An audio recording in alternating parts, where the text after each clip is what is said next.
ഓതുന്ന ഒരായത്തുണ്ട്, ഇന്നല്ലാഹ യഅ്മുറു ബിൽ അദ്ലി വൽ ഇഹ്സാൻ വഈതാഇ ദിൽ ഖുർബാ വയൻഹാ അനിൽ ഫഹ്ശാഇ വൽ മുൻകർ വൽ ബഗി യഅ്ലുകും ലഅല്ലകും തദക്കറൂൻ എന്ന് പറഞ്ഞുകൊണ്ടാണ് ഈ ഖുത്ബ അവസാനിക്കാറുള്ളത്. നിങ്ങൾക്ക് ഓർമ്മ വന്നതാണ്. നമ്മൾ ഈ പറഞ്ഞ മുദ്രാവാക്യമാണ് അവിടെ അള്ളാഹു നമ്മോട് പറയുന്നത്. ഇന്നല്ലാഹ യഅ്മുറു ബിൽ അദ്ലി വൽ ഇഹ്സാൻ വഈതാഇ ദിൽ ഖുർബാ. അള്ളാഹു നിങ്ങളോട് കൽപ്പിക്കുന്നു, എല്ലാ വെള്ളിയാഴ്ചയും ഇത് ഉണർത്തിക്കൊണ്ടിരിക്കുന്നു. അള്ളാഹു നിങ്ങളോട് കൽപ്പിക്കുന്നു. എന്താണ് കൽപ്പിക്കുന്നത്?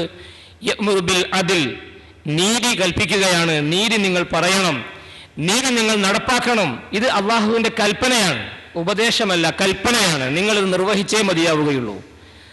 നാം നമ്മുടെ മുദ്രാവാക്യമായി, നമ്മുടെ മാർഗമായി നാം അത് തിരഞ്ഞെടുത്തിരിക്കുന്നു എന്ന് പറഞ്ഞാൽ നാം ഒന്ന് ഉണർന്നിരിക്കുന്നു. നിങ്ങളിന്ന് ഉയർത്തിപ്പിടിക്കുന്ന അതേ അപകടമാണ് മുഹമ്മദ് നബി സല്ലല്ലാഹു അലൈഹി വസല്ലം അന്നും കൂടുന്നത്. ഇസ്ലാമാണ് പ്രശ്നം. അത് ഈ സിസ്റ്റത്തിനൊരു യോജിക്കില്ല. അതുകൊണ്ട് ഞങ്ങൾ ഇല്ലയെന്ന് പറഞ്ഞു.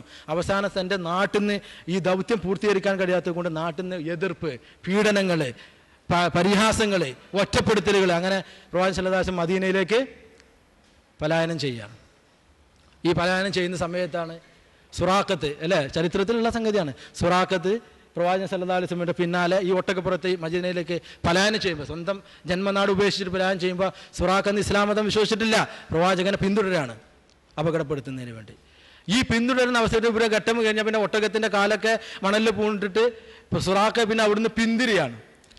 ഈ പിന്തിരിയുന്ന സമയത്ത് സുറാഖയുടെ കരങ്ങൾ പ്രവാചകൻ സല്ലല്ലാഹു അലൈഹി വസല്ലം പിടിച്ചിട്ട് പറയുന്നത്, മക്കയിലേക്ക് പിന്തിരിയുമ്പോൾ സുറാഖയുടെ കരങ്ങൾ, പ്രവാചകൻ മദീനയിലേക്കും തുടർന്ന് വന്ന സുറാഖ തിരിച്ചും നിൽക്കുമ്പോൾ പ്രവാചകൻ സല്ലല്ലാഹു അലൈഹി വസല്ലം ആ കരങ്ങൾ പിടിച്ചിട്ട് പറഞ്ഞു, സുറാഖ നിന്റെ കരങ്ങളിൽ ഈ ഇസ്ലാം, നിന്റെ കരങ്ങളിൽ റോമാ പേർഷ്യൻ സാമ്രാജ്യത്തിൻ്റെ രാജാക്കന്മാർ അണിയുന്ന അംഗവളകൾ നിന്റെ കരങ്ങൾ അണിയുക തന്നെ ചെയ്യുന്നവർ. എത്ര അപകടകരമായ സംസാരം എന്നറിയാതെ യഥാർത്ഥത്തിൽ. കാരണം എന്താ അറിയോ? അന്നത്തെ അമേരിക്കൻ, ഇന്ന് സോവിയറ്റ് യൂണിയൻ അല്ല, അമേരിക്കയും സോവിയറ്റ് യൂണിയനും പോലെയുള്ള രണ്ട് സാമ്രാജ്യങ്ങളാണ് റോമാ പേർഷ്യൻ സാമ്രാജ്യങ്ങൾ.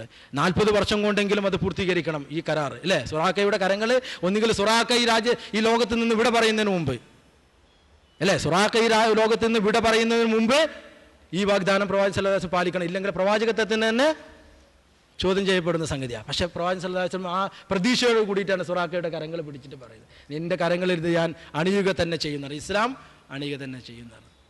അങ്ങനെ കാലം കുറച്ചും കൂടി പോയി, മക്ക ഫത്ത് വന്നു, പ്രവാചകൻ സല്ലല്ലാഹു അലൈഹി വസല്ലം വഫാത്തായി, അബൂബക്കർ റളിയല്ലാഹു അൻഹു പിന്നെ ഇസ്ലാമിൻ്റെ 1ാമത്തെ ഖലീഫയായി.